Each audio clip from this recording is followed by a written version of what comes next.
त्याला करायचं तुमचं सिलेंडर आता 4-5 दिवस झाले लावलं होतं, 7-8 दिवस जवळपास लावलं ना. आता चालू झालं ते. आपण गॅस चालू केली,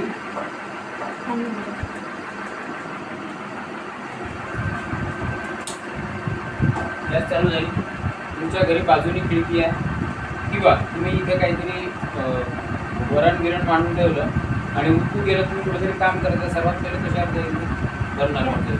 आणि बर्नरवर गेल्यानंतर बर्नर तुमचं बंद होईल. गॅस बंद. आता गॅस इथून बंद झाली, पण याचं कनेक्शन बंद झालं का? चालू झालं. मग आता चालू आहे, तुम्ही समजा इकडे 10 मिनिटं बाहेर राहिले तर हे गॅस कमी तुमच्या घरावर पसरली. आता इथं स्मेल येणं चालू झालं. इथे लावायचं ते केमिकल आहे, त्या केमिकलचा वास येते. तो वास याच्यासाठी येते का आपल्याला माहिती झाली पाहिजे का घरात कुठेतरी गॅस पसरून जाईल.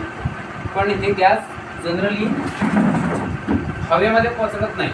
ही गॅस भारी असल्यामुळे हे अशी जमिनीवर खाली खाली पसरते.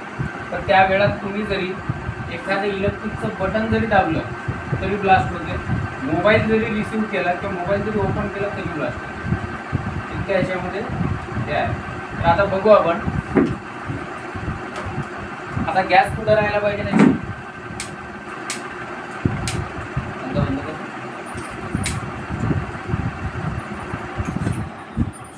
आता आपण गॅस तर बऱ्याच वेळची चालू आहे, इतक्या वेळात गॅस पसरायला पाहिजे काय आहे का? इथे आजूबाजू कुठे गेलेली आहे का? गॅस कुठं आहे? फक्त बर्नर. आता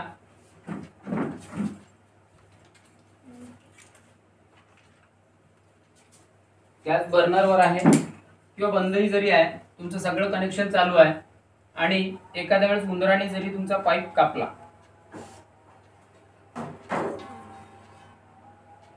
इथे बघा काटा कुठे गेला, त्याला बंद ऑटोमॅटिक बंद झाला. म्हणजे कुठलीही अडचण तुमचं काम तुम्ही करून राहिले, त्याचं काम त्यांनी केलं. म्हणजे तुमच्या घरात कुठलाही अपघात घडणार नाही.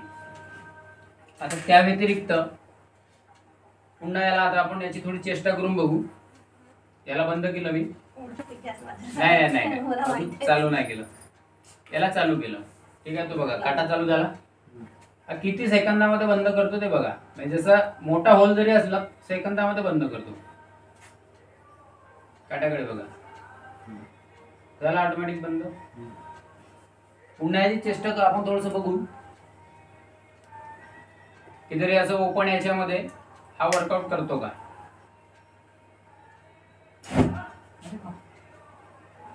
इकडे चालू करता बरोबर बंद करता बघा, केलं त्याने तुरंत बंद.